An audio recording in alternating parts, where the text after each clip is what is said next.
Esse é o Mundo em Revolução e nós vamos falar sobre a situação na Ucrânia hoje, dia 8 de setembro de 2023. São 6 horas da manhã aqui em Miami, 7 horas da manhã no Rio de Janeiro e 1 hora da tarde lá em Kiev, no momento que eu gravo esse vídeo. Eu estou gravando esse vídeo um pouco mais cedo hoje, porque hoje eu viajo para Austin, lá no Texas, onde eu vou terminar minha viagem aqui pelos Estados Unidos. Lá de Austin, no dia 14 de setembro, eu volto para o Brasil, né?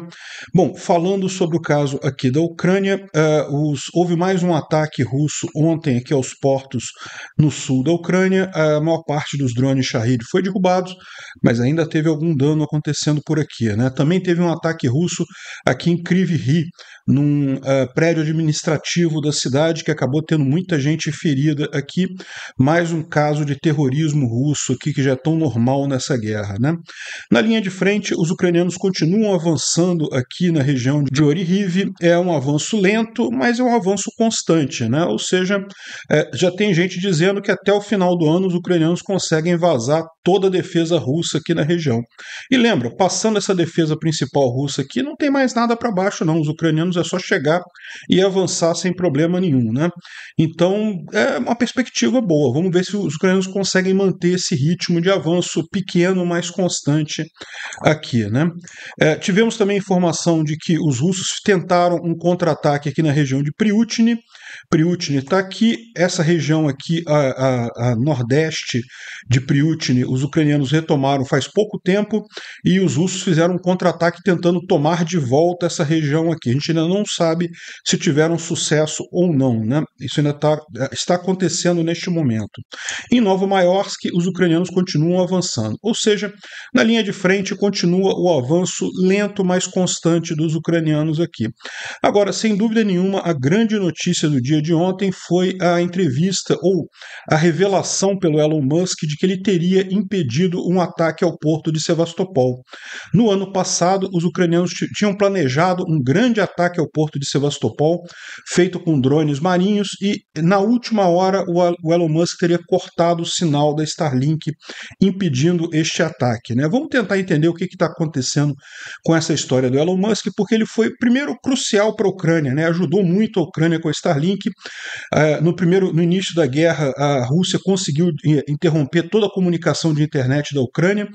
A Ucrânia teria situações muito piores se não fosse a Starlink, né? Então o Elon Musk foi um salvador da Ucrânia no início da guerra, mas isso mudou mais adiante, né? Ele passou a defender a trégua, defender paz e não sei o que lá, uma coisa muito estranha mesmo. Eu fico me perguntando se ele não está sendo chantageado pelo Putin no final das contas, né? Mas enfim, o fato é que essa notícia de que ele teria impedido um ataque ucraniano ao porto de Sevastopol caiu como uma bomba.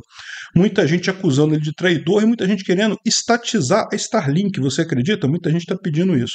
Não acho que isso seja uma boa ideia. Enfim, esse foi o principal ponto. Mas tem também outras notícias sobre a OTAN planejando patrulhamento aqui nas águas do Mar Negro, né?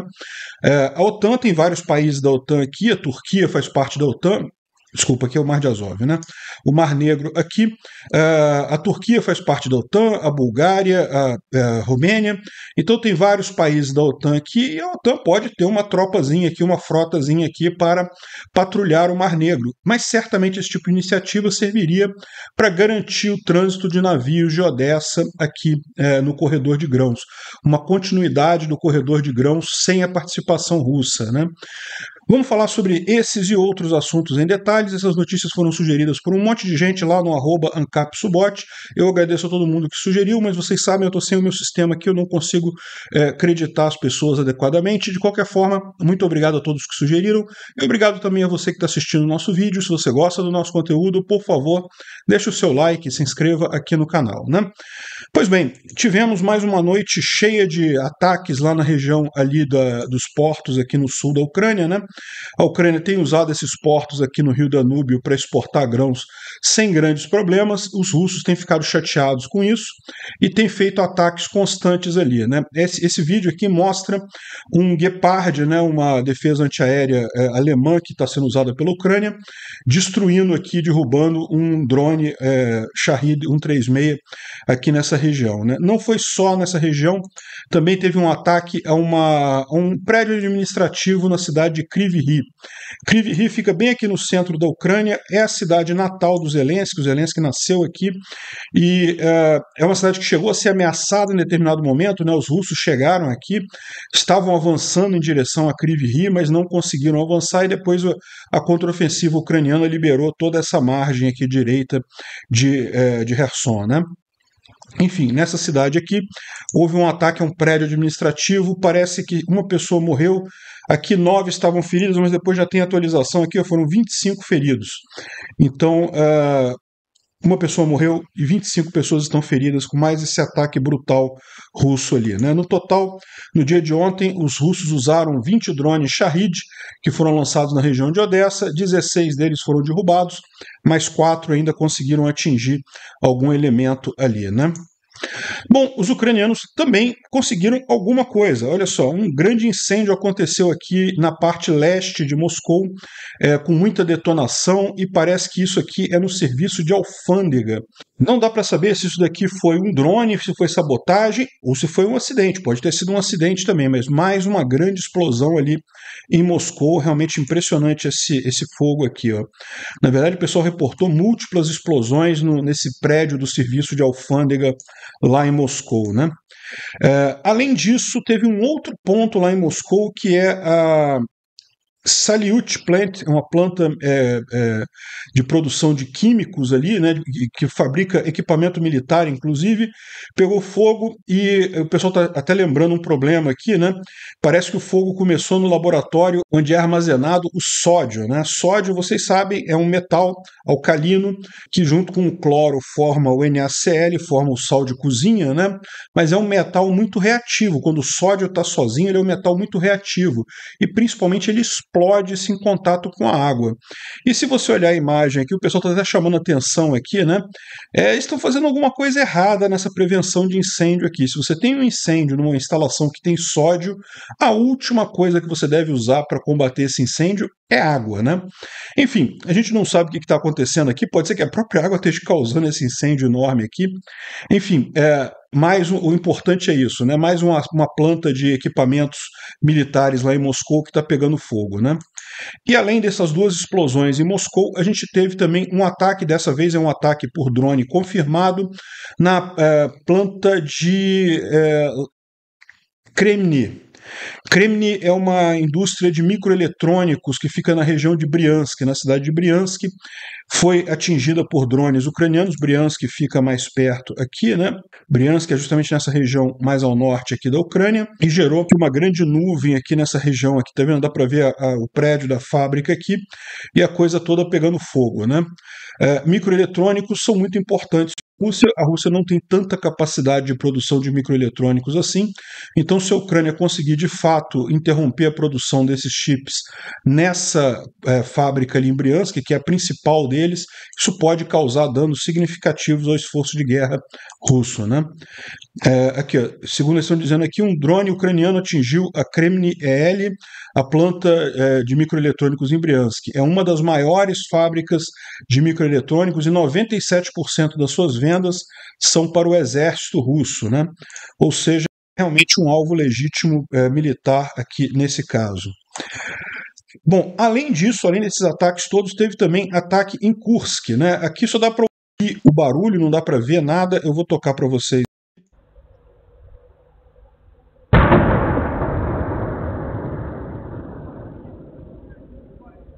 Algum ataque lá em Kursk, né? Kursk é essa outra região aqui também próximo ao norte da Ucrânia aqui, mas a gente não sabe teve de que foi atacado e nem se foi um ataque ucraniano no final das contas, né?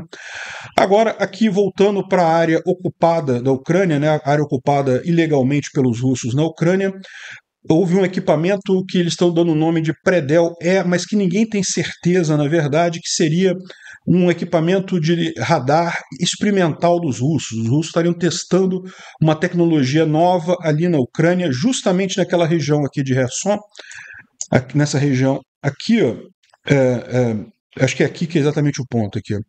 um veículo militar russo, supostamente um radar, foi destruído nessa região aqui. Por que essa região aqui é importante? Você lembra que a Rússia está com pouca capacidade antiaérea, tanto aqui na parte sul de Kherson, quanto aqui nessa parte da península da Crimeia. E isso é um ponto extremamente sensível para os russos, né? Porque abre uma porta enorme para os ucranianos atacarem pontos aqui na Crimeia e, eventualmente, até fazerem uma contraofensiva aqui nessa região de Kherson. Então, esse radar aqui é um radar importante, parece que era um radar experimental dos russos, algo que eles estavam testando, e foi totalmente destruído justamente ali nessa região, né? Seria esse equipamento aqui, que está filmado aqui e que foi destruído nessa imagem, né? Ou seja, mais uma vez o drone fez a localização do equipamento e depois mandaram um HIMARS ou Storm Shadow, a gente não sabe, e destruiu o equipamento aqui completamente ali na região do sul de Kherson, né? Aqui também a gente tem informação de que uma explosão aconteceu nessa mesma região ocupada de Kherson, na cidade de Olesk, e como resultado dessa explosão, um oficial do FSB foi morto, né? O outro oficial do FSB estaria em cuidados intensivos no hospital, em condição crítica, e teve também outros que foram feridos, né?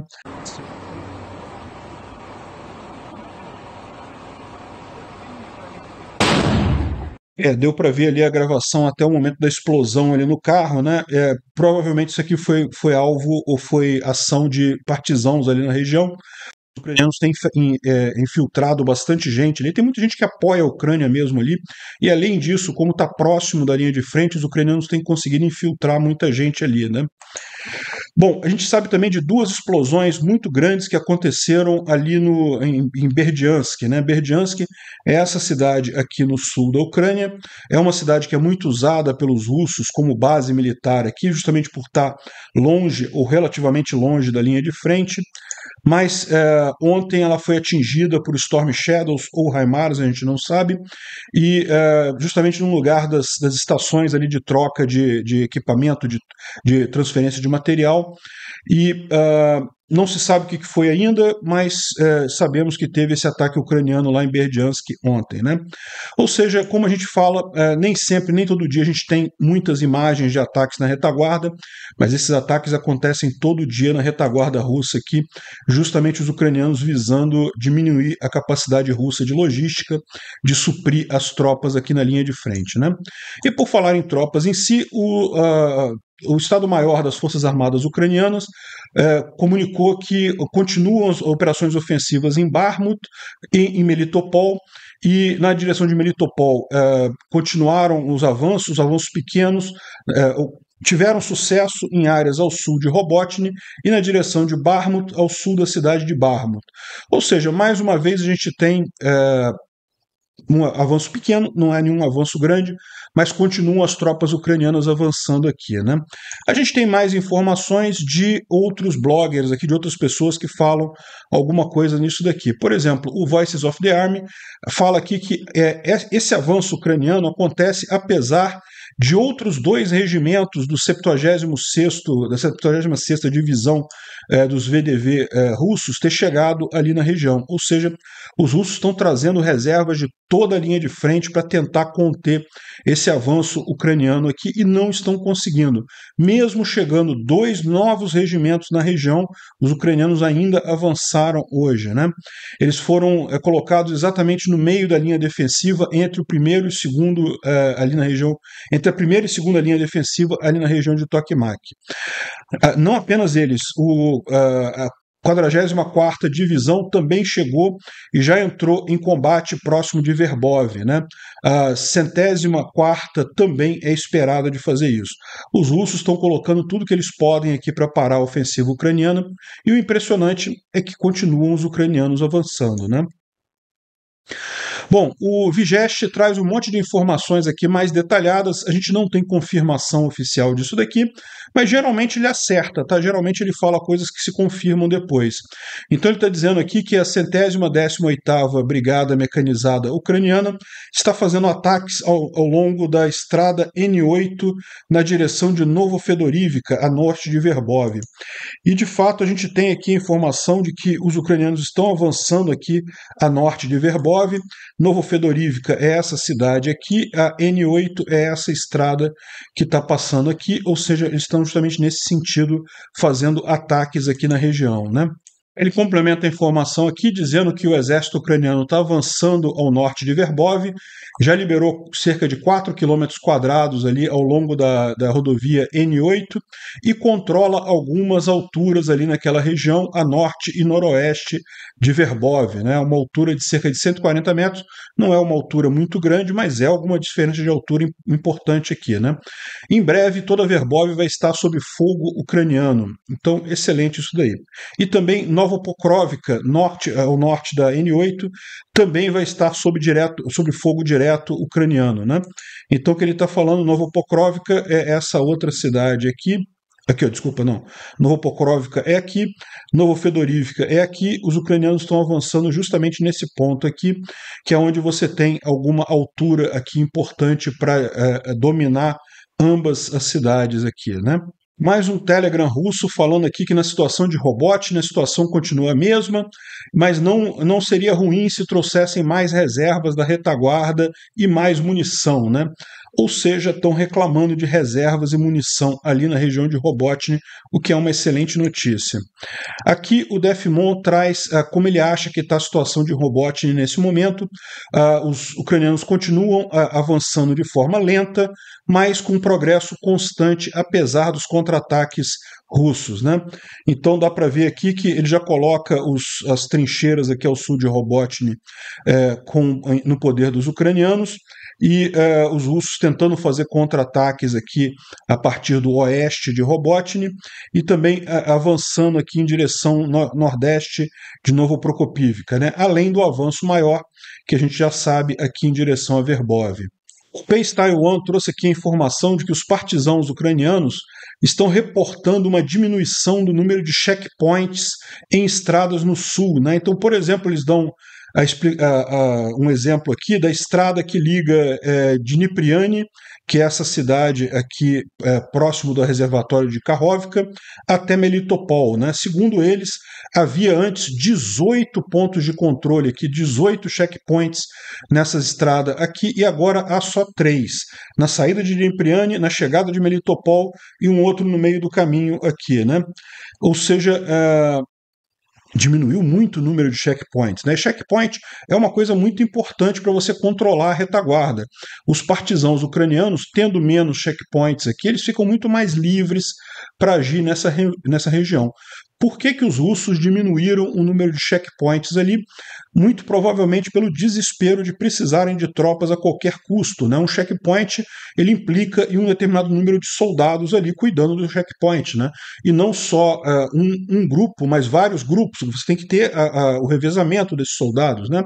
Então, muito possivelmente, os russos desesperados por tropas estão tirando gente e facilitando esse tipo de coisa. Detalhe que isso aconteceu exatamente dessa forma também pouco antes dos ucranianos retomarem toda a margem direita aqui do rio Dnipro, né? Os russos começaram a esvaziar os checkpoints aqui, justamente para usar toda e qualquer tropa possível que eles tivessem à disposição. Bom, um pouco mais a leste, ali na região de Priutini, a gente tem uma notícia que não é muito boa. A gente não sabe o que está acontecendo ali com precisão. O fato é, a cidade de Priutini, ela está aqui em disputa ainda, né? E recentemente os russos foram expulsos dessa região aqui. Os ucranianos retomaram essa região aqui, a nordeste de Priutini, né? E parece que de ontem para hoje os russos fizeram um contra-ataque grande aqui. A gente não sabe a situação, como é que está aqui. Tem gente dizendo que eles conseguiram avançar um pouco aqui, conseguiram retomar parte das posições que os ucranianos tinham tomado dos russos há coisa de alguns dias atrás, né? Vamos aguardar mais informações aí para saber o que aconteceu. É o que está dizendo aqui a Astraia Intel, né? Bom, Novomaiorsky, mais uma vez, o batalhão Vostok falando aqui que a situação é complicada, o inimigo decidiu fazer algum resultado independente de perdas, e a intensidade dos combates é muito alta e coisa e tal. É basicamente a mesma situação que a gente viu ontem, né? Ou seja, os ucranianos estão pressionando ali Novomayorsk, essa cidade um pouquinho mais para cá, Novodonetsk, Novomayorsk e também Shevchenko, né? Essas três cidadezinhas aqui, os ucranianos estão avançando sobre elas, né? Devagar, novamente, mas estão avançando com algum ritmo, deixando os russos preocupados ali. E também a gente tem avanço ucraniano em Optiny, a oeste de Avdiivka, né? O Vigeste trouxe essa informação aqui. E aqui a gente tem uma imagem mais detalhada, né? Optiny fica aqui é Spartak, Donetsk, os ucranianos conseguiram avançar por aqui. Vamos ver aqui no mapa que fica mais claro essa região aqui. É justamente aqui na cidade de Donetsk, aqui, ó. Repara que essa briga é uma briga que vem desde 2014, né? Essa linha vermelha mais forte aqui é justamente a fronteira que foi acordada no Acordo de Minsk lá em 2015, que congelou essa guerra desde 2014 até 2022. E repara como Avdiivka continua aqui no poder dos ucranianos, que é uma cidade muito estratégica, e Optiny é essa cidade aqui, né? Para quem não sabe, o aeroporto de Donetsk foi uma zona de batalha muito forte lá em 2014. Ele ficou durante muito tempo sendo conquistado pelos russos, depois os ucranianos retomando. Foi uma luta muito feroz ali nesse aeroporto, tem várias histórias de problemas, né? Enfim, e ele fica bem na linha de frente aqui, se você pode reparar, ele está aqui, ó, lógico que não está sendo usado, né, esse aeroporto está totalmente destruído, o aeroporto não serve mais para nada, mas ele ficou aqui como um ponto notável nessa região, né? E os russos conseguiram avançar um pouco aqui depois de 2022, e aparentemente o que houve de ontem para hoje foi um avanço ucraniano aqui em direção a Optiny. Não dá para saber se realmente os ucranianos conseguiram tomar Optiny ou o quanto que avançaram aqui, mas houve algum avanço nessa região aqui, né, em direção ao aeroporto de Donetsk. Na região de Kremina, lá no fronte de Svatov e Kremina, que é mais aqui para cima, o Defimon traz aqui a informação sobre que essa fronte era guarnecida por várias unidades russas, né, a 2ª, 20ª, 41ª e a 76ª Divisão do VDV, e também alguns batalhões independentes, né, e agora isso mudou, porque eles tiraram a 76ª Divisão, ela está sendo transferida para Zaporizhia, foi transferida algumas semanas atrás, e colocaram no lugar dela o 25º CAA, que é o Exército de Armas Combinadas, né? Só que esse 25º aqui, ele foi recém-criado lá na Rússia, não tem muito armamento, não tem muita coisa, nem muito pessoal, é um pessoal inexperiente, ou seja, tiraram uma divisão dos VDV, que são tropas de elite russas, e botaram uma tropinha lá de pessoal recém-mobilizado. Não tem como dar muito certo isso daqui, né? Bom, temos a primeira informação de um vídeo de um Abrams que apareceu lá no fronte de Bakhmut, ali na Ucrânia, né? Não dá para ver muita coisa aqui, eles estão dando um tiro, mas é bom saber que os Abrams já estão lá na Ucrânia. A gente sabia que eles chegariam em setembro, mas não sabíamos em que data exatamente eles chegariam. Aparentemente já chegaram, já estão na linha de frente. E aqui em Klishivka, parece que os ucranianos conseguiram retomar a cidade inteira, hein? Vocês lembram Klishivka aqui em Bakhmut, né? É o sul de Bakhmut. Ela já tinha sido tomada pelos ucranianos há algum tempo atrás. Os russos fizeram um grande contra-ataque aqui com muitos tanques e coisa e tal. Perderam os tanques todos, né? Mas nessa batalha voltou a ser uma zona cinza Klishivka, né? E agora parece que os ucranianos conseguiram expulsar de novo os russos de lá, porque essa imagem aqui mostra justamente, aliás, é um vídeo, esse vídeo está correndo por aí, eu achei que tinha pego o vídeo aqui, mas não, aqui é só uma imagem, mostra justamente os russos avançando aqui, recuando aqui a leste de Klishivka, né, indo embora mesmo de Klishivka, aparentemente abandonaram a cidade. Agora, outra coisa importante para a gente trazer aqui, né? A Astraia Intel está falando sobre a questão do que ele chama aqui de Kakhovka Valley, o Vale do Kakhovka, que era o antigo reservatório da Kakhovka e que agora está seco e que pode começar a gerar possibilidades, né?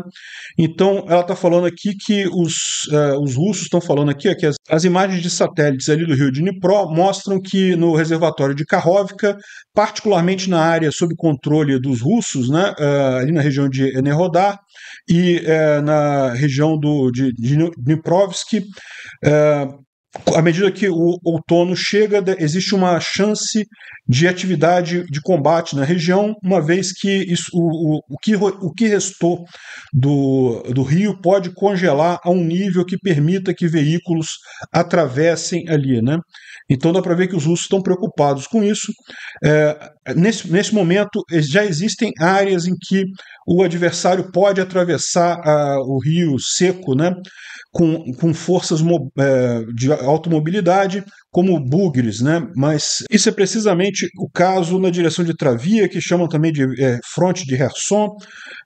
Ou seja, o que eles estão dizendo aqui é que hoje os ucranianos já estão usando bugres e veículos leves para atravessar o leito do rio. Um tanque ainda não passa, o tanque afundaria na lama ali, mas veículos leves já passam ali.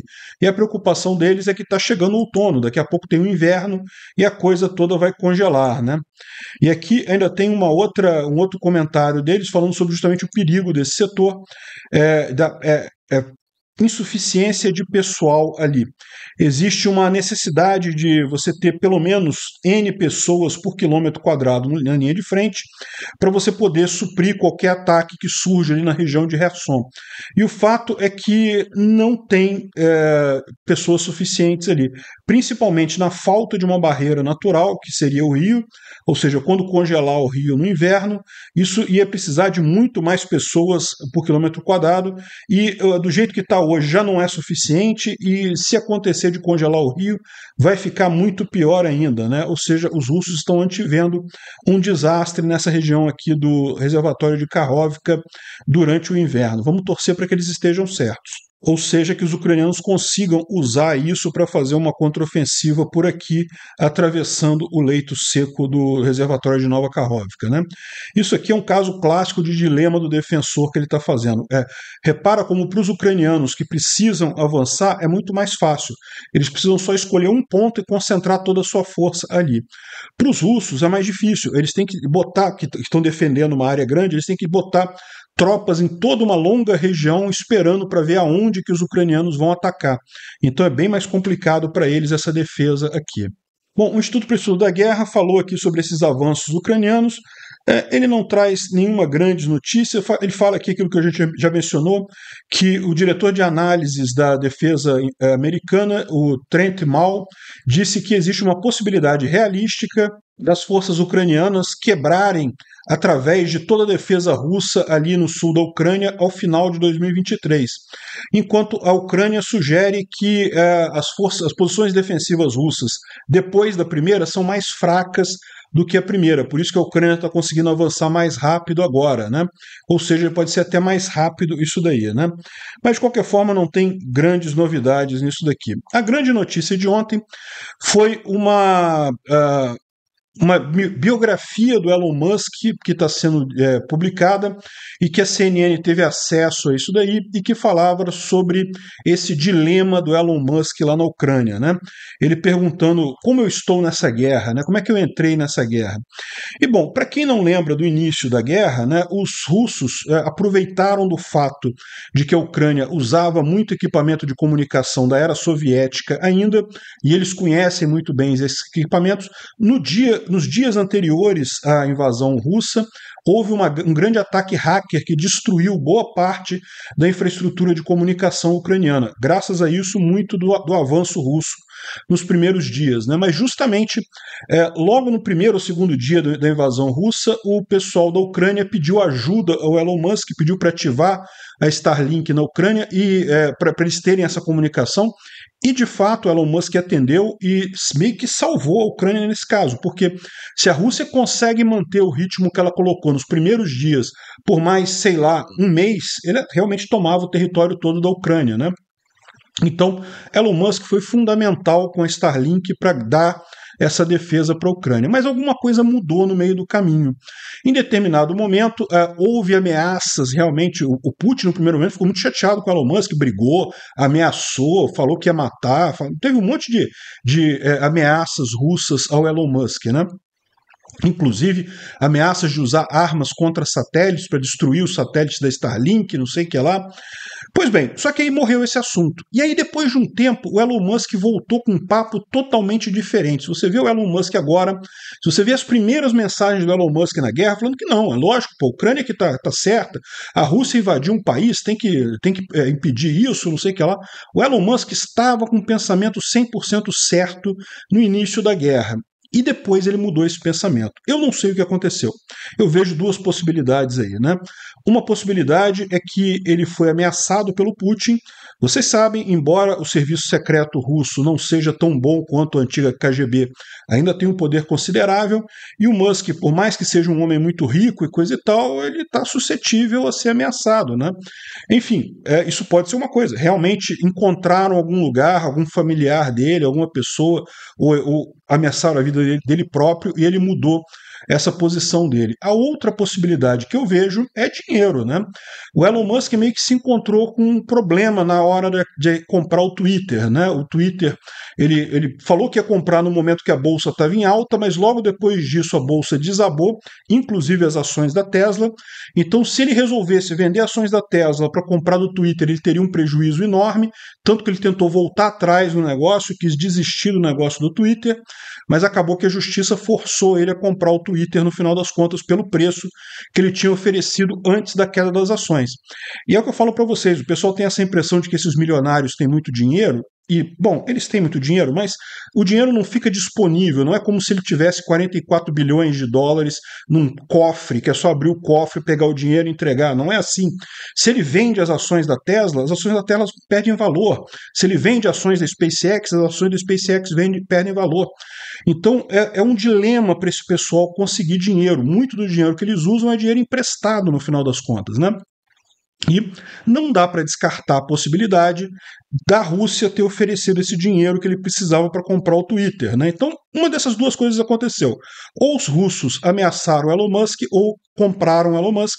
O fato é que ele mudou, virou Rousseff de lá para cá, com todo aquele papo de Rousseff moderado, né? Não, temos que acabar com a guerra, não dá para querer que a Rússia entregue todos os territórios. Como assim? A Rússia não tem território nenhum. Ninguém está querendo que a Rússia entregue território nenhum. Ela pode ficar com Briansk, Kursk, Belgorod, os territórios dela, ela pode ficar com todos eles. Ninguém quer nada da Rússia, não. O que ela tem que devolver os territórios que ela invadiu, porra, isso é óbvio, né? Enfim, e mais do que isso, começou com o papo de que a gente não pode pressionar muito Putin, porque isso pode causar uma catástrofe nuclear e coisa e tal. Ninguém leva isso a sério, todo mundo sabe que não vai causar isso. Ou seja, claramente ele foi ou comprado ou chantageado para falar esse tipo de coisa, né? Agora a gente ficou sabendo que a situação foi pior ainda. Segundo diz essa biografia, em determinado momento, no final do ano passado, os ucranianos iriam fazer um grande ataque ao porto de Sevastopol, né? Sevastopol, na Crimeia. É um porto ucraniano ocupado pelos russos e que é usado como toda a frota do Mar Negro, é toda baseada aqui no porto de Sevastopol. E os ucranianos estavam justamente com aqueles drones marinhos, né? Tá aqui, ó, esses dronezinhos aqui que foram usados depois para atacar outros navios e coisa e tal. Esses drones estavam preparados para fazer isso, todos eles usando a Starlink como comunicação. E aí, em determinado momento, o Elon Musk pediu para os engenheiros, ou segundo diz a matéria da CNN, ele teria pedido para os engenheiros para desligar a internet naquela região ali, para evitar esse ataque ucraniano a Sevastopol, né? E, bom, ele dá uma outra história, ele conta uma outra história nisso daí. Ele diz que nunca teve cobertura ali na região da Crimeia, que chegou um pedido do governo americano para ele conceder acesso à internet naquela região da Crimeia e ele teria negado isso, justamente alegando que seria um risco de guerra, de escalonamento, de desastre nuclear e coisa e tal. Ou seja, né, eu não acredito que ele tenha amarelado. Ele sabe que isso não existe essa chance. Ele está realmente comprado pelos russos ou está sendo ameaçado pessoalmente pelos russos, né? Então é isso que aconteceu. Ele diz diferente. Ele diz aqui ó, que a região a Starlink ali naquela região nunca foi ativada. A SpaceX não desativou nada. Então o que ele está dizendo é outra coisa aqui, ó. Houve uma requisição de emergência do governo, de autoridades do governo, para ativar da Starlink até Sevastopol. Isso, obviamente, tinha a intenção de afundar a maior parte da frota russa no Ancoradouro, lá na cidade de Sevastopol. E se eu tivesse concordado com essa requisição, a SpaceX estaria explicitamente entrando nessa guerra, em um grande ato de guerra e numa escalação desse conflito, né? O que poderia levar a uma guerra nuclear. A gente falando, não, Elon Musk impediu a guerra nuclear. Cara, não, o Putin não vai usar a bomba nuclear. Ele não tem como usar a bomba nuclear. Isso é só ameaça. E mesmo o Elon Musk sabe que não tem esse risco. Ele está falando isso, como eu falei, das duas, uma. Ou ele está sendo ameaçado, ou ele foi comprado pelo Putin, né? Uma das duas coisas. O fato é que agora a gente ficou sabendo que esse dronezinho aqui, ó, que ficou perdido, que acabou vazando nessa imagem aqui do drone perdido, foi justamente por isso. Ele perdeu a comunicação com a Starlink e daí ficou vagando pelo Mar Negro, acabou caindo em alguma praiazinha ali, né? Ou seja, esse ataque ucraniano que poderia ter dizimado a frota do Mar Negro, que poderia ter, por exemplo, evitado qualquer problema com o corredor de grãos, foi impedido pelo Elon Musk. Ou seja, o Elon Musk é diretamente responsável pela fome na África. O que está acontecendo agora com o aumento do preço dos grãos devido ao fim do acordo de grãos, parte da culpa disso é do Elon Musk com a decisão dele. Não tem, bom, aí que tá, né? A gente não sabe quem foi, o que aconteceu, se realmente ele nunca ativou e pediram para ele ativar, ou se estava ativado e ele desativou. Qualquer das duas coisas significa que ele já está nessa guerra, não tem como evitar, né? E é que eu falo para vocês, também não dá para criticar muito o Elon Musk, porque a verdade é que ele ajudou muito a Ucrânia no início, né? Ele foi crucial para a Ucrânia no início.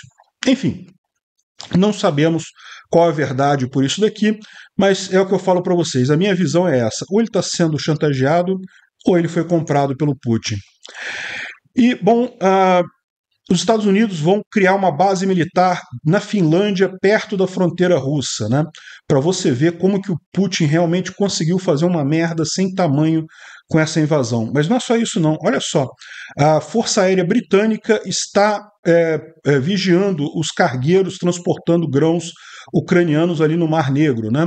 Nas últimas semanas, aviões britânicos estão patrulhando o espaço sobre o Mar Negro para prevenir ataques sobre navios civis. Ou seja, é praticamente uma garantia do corredor de grãos, mais uma vez, né? E aqui, ó, mais do que isso, tá dizendo o pessoal aqui, eu não vi qual foi a fonte desse pessoal, então tomem com cuidado isso daqui, mas o que eles estão dizendo aqui é que os Estados Unidos irão adotar ato de segurança do Mar Negro de 2023, que significa trazer para essa região aqui, que é uma região dos países da OTAN, aqui nessa parte do Mar Negro, justamente um porta-aviões e mais um número grande de navios, justamente para patrulhar essa região aqui. Ficaria mais difícil para os russos atacarem barcos de civis aqui da Ucrânia, né? Barcos de grãos aqui na Ucrânia.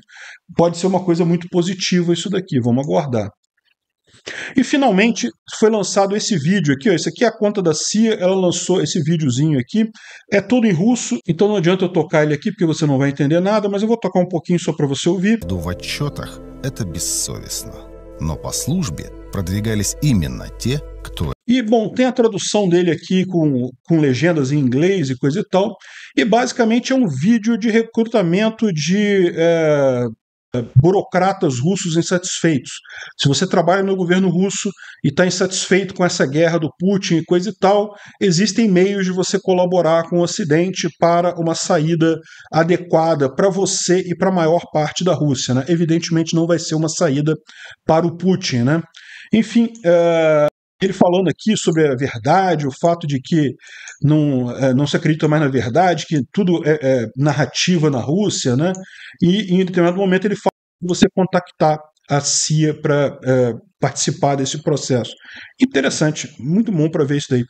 A CIA tem que tomar cuidado, né? Porque é lógico que a resposta natural da KGB vai ser preparar alguns agentes para entrar em contato de forma proposital para fazer contra-informação, né? Mas de qualquer forma, um movimento interessante. Obrigado por assistir o vídeo até o final. Se gostou do conteúdo, não esqueça de deixar o seu like, isso ajuda o canal a crescer e a chegar para mais gente. Se não gostou, deixe o dislike e explique nos comentários como podemos melhorar. Comente também sugestões de temas que podemos trazer por aqui. Comentários insultuosos ou defendendo ditaduras e criminosos de guerra serão sumariamente bloqueados. Agradeço a compreensão. Se ainda não é inscrito no canal, considere se inscrever clicando no botão inscrever-se abaixo e marcando a campainha para todos os avisos. Se quiser ajudar o canal, veja no nosso site como você pode fazer isso.